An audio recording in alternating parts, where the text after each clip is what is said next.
আসসালামু আলাইকুম everyone, welcome back to my channel. আজকে আমি আপনাদের সাথে অসম্ভব মজাদার একটি বেগুন ভর্তার রেসিপি শেয়ার করব।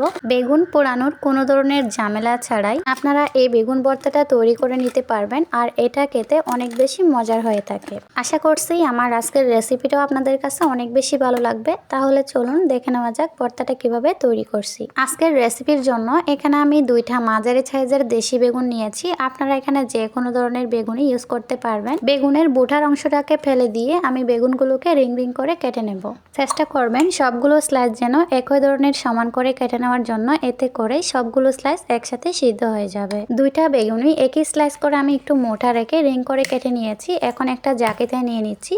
বেগুনগুলো আস্ত থাকা অবস্থায় একবার পরিষ্কার করে নিয়েছিলাম। এখন একটা ভেজা কাপড় দিয়ে বেগুনগুলোকে মুছে নিয়েছি। বেগুনের স্লাইসগুলোকে একটা মিক্সিং বলে নিয়ে নিলাম। এখন দিয়ে দিচ্ছি হাফ টেবিল চামচ হলুদের গুঁড়া, সাথে দিয়ে দিচ্ছি হাফ টেবিল চামচ লবণ। এখন লবণ আর হলুদ দিয়ে বেগুনের স্লাইসগুলোকে হাতের সাহায্যে ভালো করে মাখিয়ে নিতে হবে।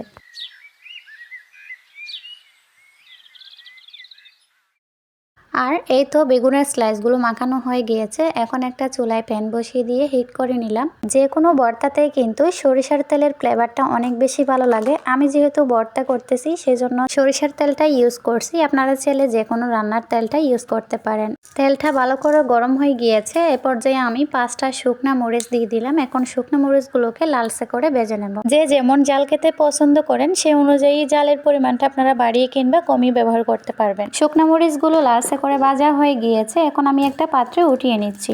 সেম তেলে আমি বেগুনের স্লাইসগুলো ভেজে নেব, সেজন্য একে একে সব স্লাইসগুলো আমি তেলের মধ্যে ছেড়ে দিচ্ছি।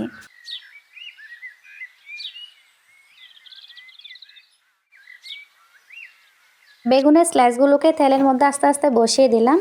এখন মাঝারি আছে বেগুনের স্লাইসগুলোকে উল্টিয়ে পাল্টিয়ে লালচে করে ভেজে নিতে হবে। মেন কথা হচ্ছে বেগুনগুলো সিদ্ধ হয়ে আসা পর্যন্ত তেলে ভাজতে হবে। এই তেলে দেওয়া বেগুনগুলো ফার্স্ট পার্ট কিন্তু লালচে করে ভাজা হয়ে গেছে। আমি একে একে উল্টিয়ে দিচ্ছি। দেখতেই পাচ্ছেন সুন্দরভাবে কিন্তু ভাজা হয়ে গিয়েছে। সেম ভাবে আমি অপোজিট পার্টটাও ভেজে নেব।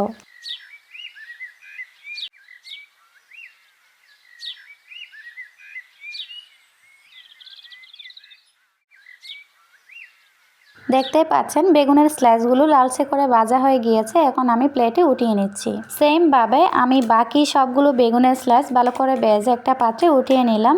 এবার ভেজে রাখা বেগুনের স্লাইসগুলো থেকে স্কিনটা আলাদা করে নিয়ে নিলাম। সাথে নিয়ে নিয়েছি ভেজে রাখা শুকনা মরিচ, কাঁচা পেঁয়াজ কুচি বেশ খানিকটা, নিয়ে নিলাম 1/4 কাপ বিলাতি ধনিয়া পাতা কুচি, আর নিয়ে নিয়েছি 4টা কাঁচামরিচ কুচি। যারা ভর্তাতে কাঁচা পেঁয়াজটা পছন্দ করেন না খেতে, তারা ফার্স্টে যে মরিচটা ভেজে নিয়েছিলেন সাথে পেঁয়াজটাও হালকা করে ভেজে নিয়ে ভর্তাটা করতে পারেন। এখন পরিমাণ মতো লবণ দিয়ে ফার্স্টে শুকনো মরিচটাকে একটু গুঁড়ো করে নিচ্ছি।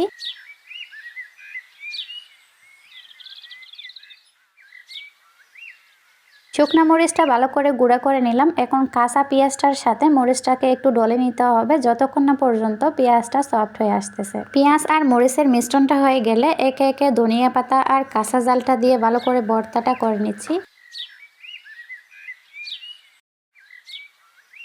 পেঁয়াজ মরিচের মিশ্রণটা হয়ে গেলে এখন অল্প একটু সরিষার তেল দিয়ে ভালো করে বেগুন ভর্তাটার সাথে মিশিয়ে নিচ্ছি। কাঁচা পেঁয়াজ, ধনিয়া পাতা আর মরিচের মিশ্রণটা দিয়ে এভাবে হাত দিয়ে বেগুন ভর্তাটার সাথে মিশিয়ে নিলেই আমাদের ভর্তাটা রেডি। দেখতেই পাচ্ছেন ভর্তাটা কতটা লোভনীয় হয়েছে। সাদা গরম ভাতের সাথে এই বেগুন ভর্তাটা খেতে কতটা মজার হবে, বাসায় অবশ্যই একবার ট্রাই না করলে বুঝবেন না। অবশ্যই বাসায় একবার হলো ট্রাই করে দেখবেন আর আমাকে কমেন্টস করে জানাবেন আপনাদের কাছে ভর্তাটা কেমন লেগেছিল। আশা করছি আমার আজকের রেসিপিটা আপনাদের কাছে অনেক বেশি ভালো লেগেছে। ভিডিওটা ভালো লাগলে প্লিজ একটা লাইক দেবেন আর চ্যানেলটিকে সাবস্ক্রাইব করে নিয়মিত চ্যানেলের সাথে থাকবেন। আজকের মতো এখানে বিদায় নিচ্ছি। ভালো থাকবেন সবাই। আল্লাহ হাফেজ।